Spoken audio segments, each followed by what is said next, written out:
अस्सलाम वालेकुम व्यूअर्स। अक्सर आप लोगों ने देखा होगा क्रिकेट में जब किसी खिलाड़ी को बाल लग जाता है तो उसके फ़ौरन बाद ही उसके पास एक डॉक्टर आता है और वो डॉक्टर जो है वो कोई चीज़ लगा देता है। उस चीज़ को लगाने के फ़ौरन बाद ही जो चंद मिनट के अंदर अंदर वो खिलाड़ी बिल्कुल फिट फाट हो जाता है।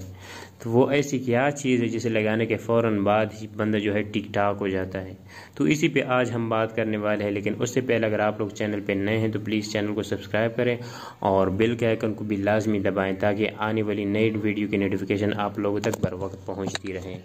तो व्यूअर बात स्टार्ट करते, दरअसल में वो डॉक्टर एक स्प्रे का इस्तेमाल करते हैं जो कि इंस्टेंट पेन रिलीवर स्प्रे होती है। जिस जगह पे बाल लगती है तो फ़ौरन डॉक्टर उसी जगह पे वो स्प्रे करते हैं, तो चंद मिनट के बाद ही वो जो खिलाड़ी वो बिल्कुल ठीक ठाक हो जाते हैं। उस स्प्रे का नाम है डीप हीट। इस स्प्रे को आप जोड़ों के दर्द के लिए इस्तेमाल कर सकते हैं, कमर के दर्द के लिए इस्तेमाल कर सकते हैं, शोल्डर पेन के लिए इस्तेमाल कर सकते हैं, हर उस दर्द में इस्तेमाल कर सकते हैं, हर उस पेन में इस्तेमाल कर सकते हैं जिसमें ट्रोमा ना हो, यानी ओपन कट ना हो।